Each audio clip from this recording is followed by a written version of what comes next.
وَلَا تَقْرَبُوا الزِّنَا إِنَّهُ كَانَ فَاحِشَةً وَسَاءَ سَبِيلًا۔ اور اے میرے بندو، تم زنا کے قریب نہ جانا، یہ زنا بہت گندا کام اور بہت برا راستہ ہے۔ میری پیاری ماں بہنوں، بڑے ادب کے ساتھ، بڑے پریم کے ساتھ، بڑی محبت کے ساتھ آپ سے کہنا چاہوں گا کہ آج آپ کے بنگال میں جو پردے کا حال ہے وہ بہت برا ہے، اور حالات یہ ہے کہ آپ کے گاؤں میں اور آپ کے محلے میں اگر کوئی لڑکی نقاب میں نکلتی ہے تو آج اس کو عجیب نظر سے دیکھا جاتا ہے کہ یہ نقاب والی لڑکی کہاں سے آتی ہے۔ آج حالات یہ ہیں، بے پردگی کا عالم یہ ہے بنگال کے اندر کہ پردہ کرنے والی آج اس کو عجیب نظروں سے دیکھا جا رہا ہے کہ یہ پردہ کرنے والی لڑکی کہاں سے آ گئی۔ او میری پیاری ماں بہنوں، یہ پردہ کوئی بنگال اور بہار سے تو اس کا کوئی تعلق نہیں ہے، یہ پردہ کسی برادری کے لیے تو نہیں آیا، یہ پردہ کسی اسٹیٹ اور کسی راج اور کسی علاقے کے لیے تو نہیں آیا، یہ پردہ تو اللہ نے ایمان والی عورتوں کو اس کا آرڈر دیا ہے۔ قرآن کا 21واں پارہ اٹھاؤ، اللہ فرماتا ہے یا ایھا النبی قل لازواجک وبناتک ونساء المؤمنین یدنین علیہن من جلابیبہن، اے نبی اپنی بیویوں سے کہہ دیجیے، اپنی بیٹیوں سے کہہ دیجئے اور تمام مومنہ عورتوں سے کہہ دیجئے جب وہ اپنے گھر سے نکلا کریں تو اپنے اوپر چادر ڈال لیں، اپنے اوپر نقاب ڈال لیں، اپنے اوپر کوئی ایسا کپڑا ڈال لیں جو ان کے پورے شریر کو ڈھانپ لے۔ یہ پردہ ان کی پہچان بن جائے گا، یہ پردہ دنیا کو بتائے گا یہ عزت دار گھر کی لڑکیاں ہیں، یہ اچھے گھر کی لڑکیاں ہیں، یہ نیک گھر کی لڑکیاں ہیں۔ فلا یوزین، اور کوئی ان کو چھیڑنے کی جرت نہیں کرے گا۔ پردہ کیوں دیا گیا اس کا حکم؟ اسی لیے دیا گیا تاکہ سماج میں زناکاری کو روکا جائے۔ میرے پیارے ساتھیوں، جب تک آپ کے گھر کی عورتیں پردہ نہیں کریں گی تب تک زناکاری نہیں رک سکتی۔ اسی زناکاری کو روکنے کے لیے اسلام نے یہ تعلیم دی کہ مرد اور عورت اگر غیر محرم ہیں تو وہ اکیلے میں ایک دوسرے سے نہ ملیں۔ اگر دیور اپنی بھابھی کے لیے غیر محرم ہے تو دیور اپنی بھابھی سے تنہائی میں نہ ملے۔ بھابھی کو چاہیے کہ دیور سے پردہ کرے اور دیور کو بھی چاہیے کہ بھابھی کا آمنا سامنا کرنے سے بچے، اس لیے کہ اللہ کے نبی فرماتے ہیں الحم و الموت، یہ جو شوہر کے قریبی رشتہ دار ہیں یہ تو عورت کے لیے موت کا درجہ رکھتے ہیں۔ جیجا اپنی سالی کے لیے اور دیور اپنی بھابھی کے لیے موت کا درجہ رکھتا ہے، اس لیے کہ یہ وہ رشتے ہوتے ہیں جس میں عام طور سے بڑی لاپرواہی ہوتی ہے۔ سالی اپنے جیجا کے ساتھ بائک پہ بیٹھ کے سیر کر رہی ہے، بھابھی دیور کے ساتھ بائک پر اور کار میں بیٹھ کے جا رہی ہے، ان رشتوں میں زیادہ لاپرواہی ہوتی ہے، اور جب لاپرواہی ہوتی ہے تو پھر گناہ کا کام ہوتا ہے، بدکاری ہوتی ہے، اور جب بدکاری ہوتی ہے تو ظاہر ہے دنیا میں سزا ملے نہ ملے آخرت میں وہ موت کی سزا ہے۔ میرے پیارے ساتھیوں، اس زنا کو روکنے کے لیے اسلام نے یہ تعلیم دی۔ یہاں تک اللہ کے نبی نے فرمایا لا تسافرن امرأۃ الا ومعها ذو محرم، عورت سفر نہ کرے مگر کوئی محرم رشتہ دار ساتھ میں ہو، بغیر محرم کے عورت سفر نہ کرے۔ یہاں تک فرمایا کہ حج اور عمرہ کا سفر بھی بغیر محرم کی عورت نہ کرے۔ یہ ساری تعلیمات کیوں بتائی گئیں؟ تاکہ زنا کا سماج سے وجود ختم ہو جائے۔ مگر آج زنا ہو رہا ہے، اور اس قدر ہو رہا ہے شادی کرنے کے لیے 1,00,000 2,00,000 کی ضرورت ہے اور زنا کرنے کے لیے 1,500 روپے کافی۔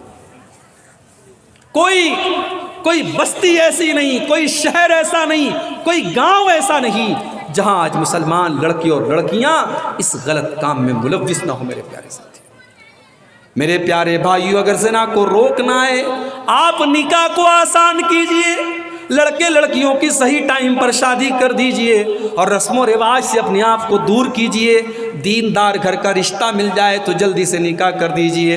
اللہ کے نبی فرماتے ہیں اذا خطب الیکم ممن ترضون دینہ وخلقہ فزوجوہ، جب تمہاری لڑکی کے لیے کوئی اچھا رشتہ مل جائے تو جلدی سے اپنی لڑکی کی شادی اس سے کر دو۔ اگر ایسا نہیں کرو گے، اگر تم ایسا نہیں کرو گے تکن فتنۃ فی الارض وفساد عریض، تو زمین کے اندر بہت سارا فتنہ پھیل جائے گا اور فساد پھیل جائے گا، اور فساد اس قدر پھیل چکا ہے کہ آج روزانہ اس طریقے کی خبریں آ رہی ہیں کہ مسلمان لڑکیاں آج غیر مسلموں کے ساتھ بھاگ رہی ہیں، فرار ہو رہی ہیں، ان کے ساتھ عشق اور محبت کا چکر چلتا ہے، اس کے بعد اس سے شادی کرتی ہیں اور اسلام کو چھوڑ کر کے غیر مسلم کے مذہب میں داخل ہو جاتی ہیں۔ اور یہ خبر کسی ایک جگہ سے نہیں آ رہی ہے، کلکتہ سے بھی آ رہی ہے، مالدہ سے بھی آ رہی ہے، بنارس سے بھی آ رہی ہے، دلی اور ممبئی سے بھی آ رہی ہے، پورے بھارت میں اس طریقے کی پلاننگ کی جا رہی ہے۔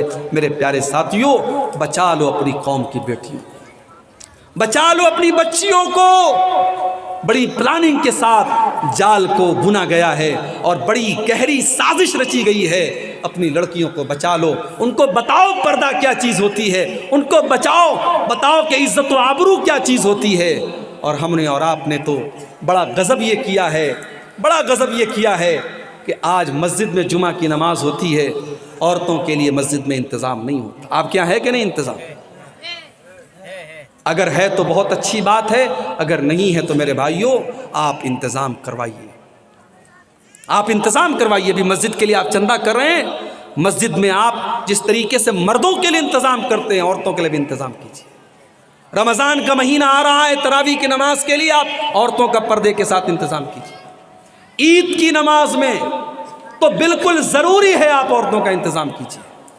آج افسوس کی بات ہے، بنگال اور جھارکھنڈ کے بہت سارے علاقوں میں اہل حدیث مسجدوں میں عورتوں کے لیے انتظام نہیں ہے۔ ہماری عورتوں کو دین کی بات کون بتائے گا؟ جلسے تو سال میں ایک بار ہوتے ہیں اور جلسوں میں آدھی باتیں لوگ سنتے ہیں، آدھی بات ہوا میں اڑا دیتے ہیں۔ جمعہ کا آدھا گھنٹے کا خطبہ ہوتا ہے، امام صاحب بڑی تیاری اور محنت کر کے دین کی باتیں بتاتے ہیں۔ وہ باتیں ہم اور آپ جس طریقے سے سنتے ہیں، ہمارے گھر کی یہ بہو بیٹیاں، ہماری مائیں بہنیں، ان کا بھی سننا بہت ضروری ہے میرے بھائیوں۔ اور اپنی بچیوں کو صرف قرآن مت پڑھاؤ، صرف مولوی صاحب اور حافظ جی کو بلا کر قرآن پڑھا لینے سے کام نہیں چلے گا، ان کو دین کی موٹی موٹی باتیں بھی بتانا ضروری ہے۔ اس پر ابھی سے محنت شروع کر دو، ورنہ آنے والے دنوں میں بہت پچھتانا پڑے گا۔ اللہ نے فرمایا وَلَا تَقْرَبُوا الزِّنَا، تم زنا کے قریب بھی نہ جانا، إِنَّهُ كَانَ فَاحِشَةً وَسَاءَ سَبِيلًا، یہ زنا بہت ہی گندا راستہ ہے، بہت ہی برا راستہ ہے۔ اس کے بعد فرمایا وَلَا تَقْتُلُوا النَّفْسَ الَّتِي حَرَّمَ اللَّهُ إِلَّا بِالْحَقِّ، اور تم کسی نردوش کی ہتیا نہ کرنا، کسی بے قصور کو قتل نہ کرنا۔ او میڈیا والوں، تم نے اسلام کو آتنکواد سے جوڑنے کے تو بہت سارے تم نے راستے نکالے ہیں، کبھی قرآن کی ان آیتوں کا مطلب بھی تو پبلک کے سامنے بتاؤ۔ اسلام اگر آتنکواد کا مذہب ہوتا، اسلام اگر دہشت گردی کی تعلیم دیتا، تو قرآن کی ان آیتوں کا کیا مطلب ہے؟ اللہ کہہ رہا ہے وَلَا تَقْتُلُوا النَّفْسَ الَّتِي حَرَّمَ اللَّهُ إِلَّا بِالْحَقِّ، جس کو قتل کرنے کا آدیش اللہ تعالیٰ نے نہیں دیا ہے، کسی نردوش، کسی بے قصور کی ہتیا کرنے کی اجازت نہیں ہے۔ اور اگر کسی نے کسی کو قتل کیا ہے، آج تو ذرا ذرا سی بات پہ قتل ہو جاتا ہے۔ اخبار میں خبر آتی ہے 1000 روپے کے لیے، 2000 روپے کے لیے، عورت کے سونے کی لاکٹ کے لیے اس کا ہتیا اس کا قتل کر دیا جاتا ہے۔ اسلام کا قانون کتنا کٹھور ہے اس معاملے میں۔ اگر کسی نے کسی کو قتل کر دیا ہے تو قاتل کو بدلے میں قتل کیا جائے گا۔ اسلام میں جان کے بدلے جان ہے، قتل کے بدلے قتل ہے۔ اگر آپ نے کسی کو قتل کیا ہے تو مقتول کے بدلے قاتل کو قتل کیا جائے۔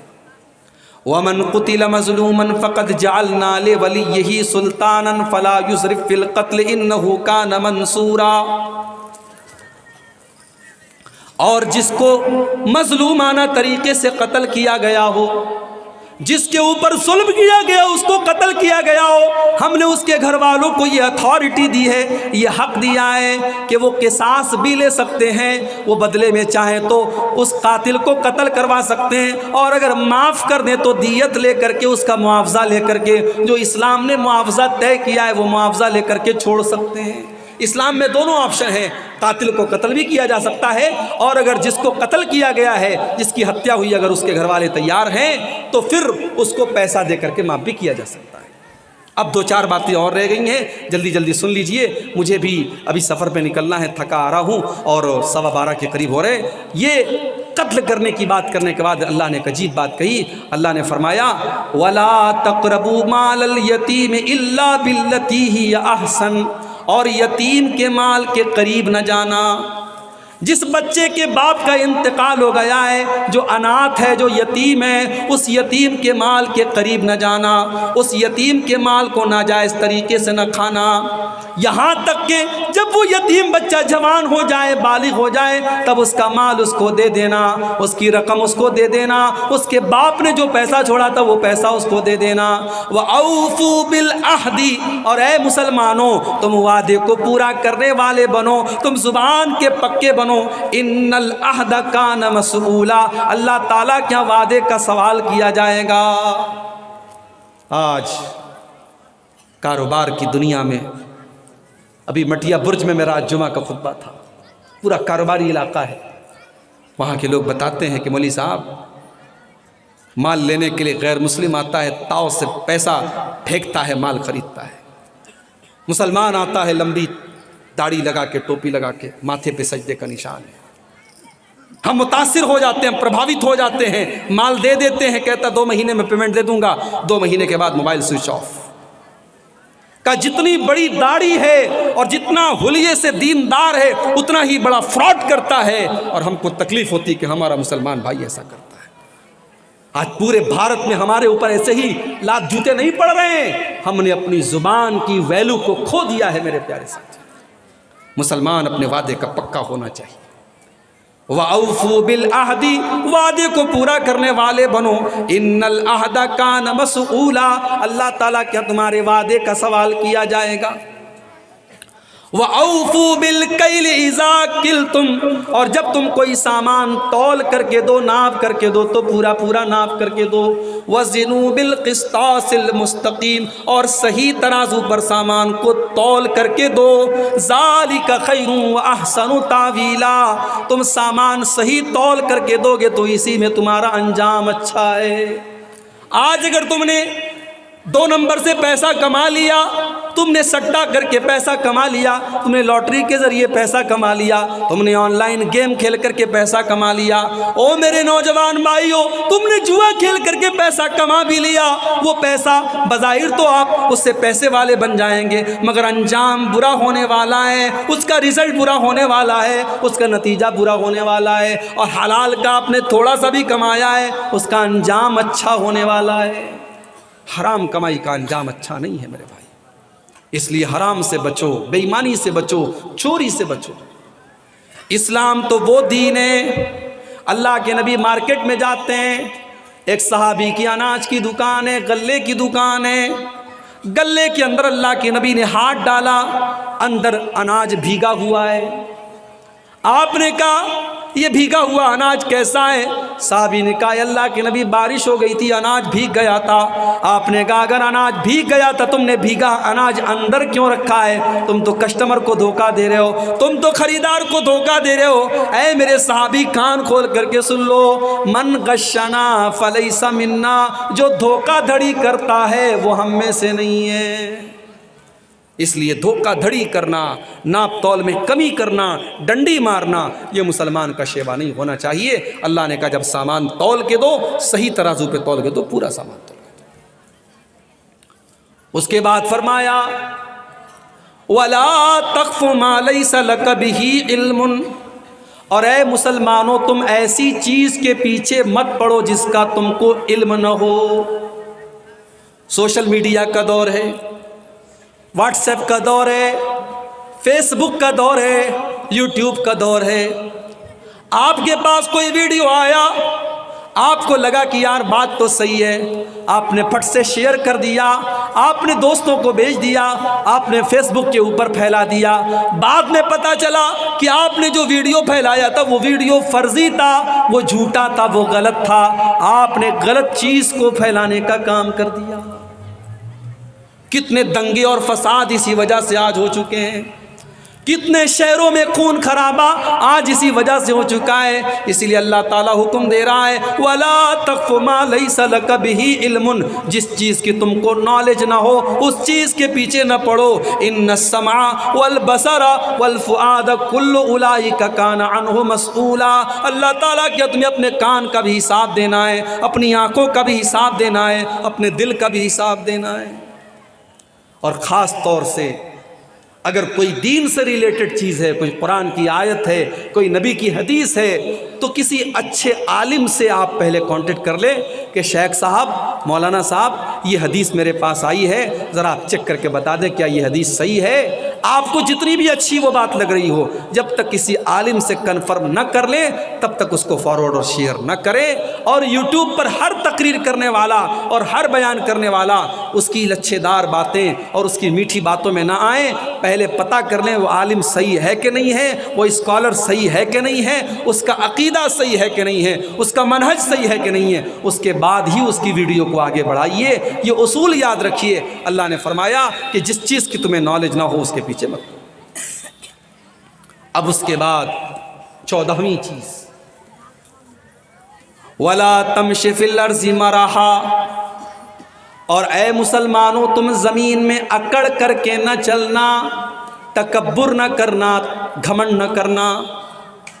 إِنَّكَ لَن تَخْرِقَ الْأَرْضَ وَلَن تَبْلُغَ الْجِبَالَ طُولًا. اے انسان تو تکبر کرتا ہے، تو گھمنڈ کرتا ہے، نہ تو زمین کو پھاڑ سکتا ہے، نہ تو پہاڑ کے اوپر چڑھ سکتا ہے. تجھے گھمنڈ کرنا زیب نہیں دیتا، تجھے تکبر کرنا زیب نہیں دیتا. تو تکبر نہ کر، تو گھمنڈ نہ کر. گھمنڈ مت کرو. اللہ کو گھمنڈ پسند نہیں، نہ پیسے کا گھمنڈ، نہ طاقت کا گھمنڈ، نہ علم کا گھمنڈ. تکبر مت کرو. اب اس کے بعد 15ویں چیز اللہ نے یہ 14 چیزیں بیان کر کے فرمایا کُلُّ ذَلِكَ كَانَ سَيِّئُهُ عِندَ رَبِّكَ مَكْرُوهًا. اے میرے بندو یہ جتنی باتیں بیان کی گئیں یہ ساری کی ساری باتوں میں جو بری باتیں ہیں وہ تمہارے رب کو بہت ناپسند ہیں. ذَلِكَ مِمَّا أَوْحَى إِلَيْكَ رَبُّكَ مِنَ الْحِكْمَةِ، یہ اللہ تعالیٰ حکمت کی باتیں اپنے نبی کو بتا رہا ہے. فَلَا تَجْعَلْ مَعَ اللَّهِ إِلَٰهًا آخَرَ فَتُلْقَىٰ فِي جَهَنَّمَ مَلُومًا مَدْحُورًا. اور 15ویں نصیحت اللہ تعالیٰ یہ کر رہا ہے کہ اے میرے نبی اور اے میرے نبی کے ماننے والوں، تم اللہ کے ساتھ کسی کو شریک نہ کرنا ورنہ تم ذلیل کر کے جہنم میں ڈال دیے جاؤ. پہلی چیز بھی شرک سے منع کیا اور 15ویں چیز بھی شرک سے منع کیا.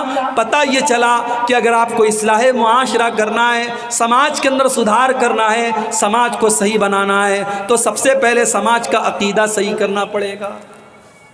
آپ تو اہل حدیث ہیں ماشاءاللہ، کیا پوچھنا ہے صاحب؟ ماں اہل حدیث ہیں دغا را نہ شناسین. ہم اہل حدیث ہیں، ہم دغا نہیں جانتے. ارے کہے کہ اہل حدیث ہیں. ہم اہل حدیث ہونے کے باوجود اگر آج تک ہماری مسجد میں جمعہ کے دن 2 اذان ہو رہی ہے تو پھر ہمیں اور آپ کو اپنے آپ کو اہل حدیث نہیں کہنا چاہیے. جب ہمارے سامنے ہمارے نبی کا اسوہ موجود ہے، ہمارے نبی کا نمونہ موجود ہے کہ نبی کے دور میں 1 اذان ہوتی تھی، عثمان غنی رضی اللہ عنہ کے دور میں 2 اذان ہوئی تھی، ایک خاص مقصد کے تحت ہوئی تھی. آج اس کی ضرورت بھی نہیں ہے، لاؤڈ اسپیکر کا کام ہے، پورے محلے میں سب کو پتہ چل جائے گا. آج اگر 2 اذان ہو رہی ہے تو میرے بھائیوں اس کا مطلب کہ کہیں نہ کہیں قرآن و حدیث پر عمل کرنے کے معاملے میں ہم اور آپ پیچھے. اسی طریقے سے مجھے یہاں کے کچھ بھائیوں نے بتایا کہ فرض نماز کے بعد اجتماعی دعا نہیں ہوتی ہے، لیکن کچھ لوگ بڑی تکلیف میں رہتے ہیں. مولوی صاحب تھوڑا دعا کرا دیجیے. یقیناً آپ دعا کر سکتے ہیں. دعا نماز پڑھنے کے بعد اگر آپ کو اللہ سے کچھ مانگنا ہے، آپ کا پرسنل میٹر ہے، آپ کا ذاتی معاملہ ہے، آپ اللہ سے مانگ سکتے ہیں دعا، کوئی مسئلہ نہیں ہے. مگر 2 بات یاد رکھیے. ایک ہوتی ہے اجتماعی دعا.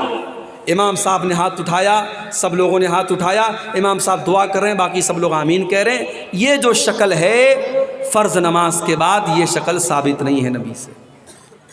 اجتماعی دعا کا ثبوت نہیں ملتا. اگر اجتماعی دعا آپ کر رہے ہیں تو آپ غلط کام کر رہے ہیں، سنت سے اس کا کوئی ثبوت نہیں ملتا. انفرادی طور پر الگ الگ اگر آپ کرنا چاہیں کر سکتے ہیں، ضروری نہیں ہے. اگر آپ یہ سمجھتے ہیں کہ صاحب نماز پڑھا اور دعا نہیں کیا، دعا مانگنا ضروری ہے، ایسا کوئی مسئلہ نہیں، آپ مانگنا چاہے مانگ سکتے ہیں، اجتماعی نہیں مانگنا ہے، ضروری سمجھ کے نہیں مانگنا ہے۔ اسی طریقے سے میت کا اعلان مسجدوں میں ہوتا ہے، ہمارے بنارس میں بھی ہوتا ہے، کر سکتے ہیں، مگر اعلان کو اعلان ہی رہنے دیا جائے۔ لاؤڈ اسپیکر کا دور ہے بھائی صاحب، محلے میں کسی کا انتقال ہوا، آپ نے ایک بار اعلان کر دیا کافی ہے۔ بغیر لاؤڈ اسپیکر کے سلام پھیرنے کے بعد امام صاحب نے اگر بتا دیا کہ فلاں صاحب کا انتقال ہو گیا ہے، عصر کے بعد مٹی ہے، آپ لوگ شامل ہو جائیے، وہ بھی کافی ہے۔ لیکن جو اللہ کے نبی نے منع کیا ہے، جو دور جاہلیت کا ایک طریقہ تھا، جس کو عربی میں نعی بولتے ہیں، کہ بار بار مرنے والے کا نام لے کر کے اعلان کیا جا رہا ہے، آج وہ شکل ہماری مسجدوں میں جو رائج ہو رہی ہے وہ مناسب نہیں ہے۔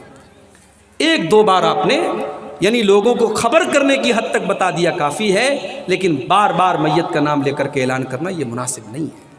تو میرے بھائیوں، ہم اور آپ قرآن و حدیث پر پکے چلنے والے بنے، ہمارا اوڑھنا بچھونا قرآن و سنت ہو۔ اللہ سے دعا ہے اللہ تعالی ہم سب کو اس کی توفیق عطا فرمائے۔ یہ 15 باتیں جو بیان کی گئی ہیں، اللہ تعالیٰ ان پر سب پر ہم کو عمل کرنے کی توفیق عطا فرمائے۔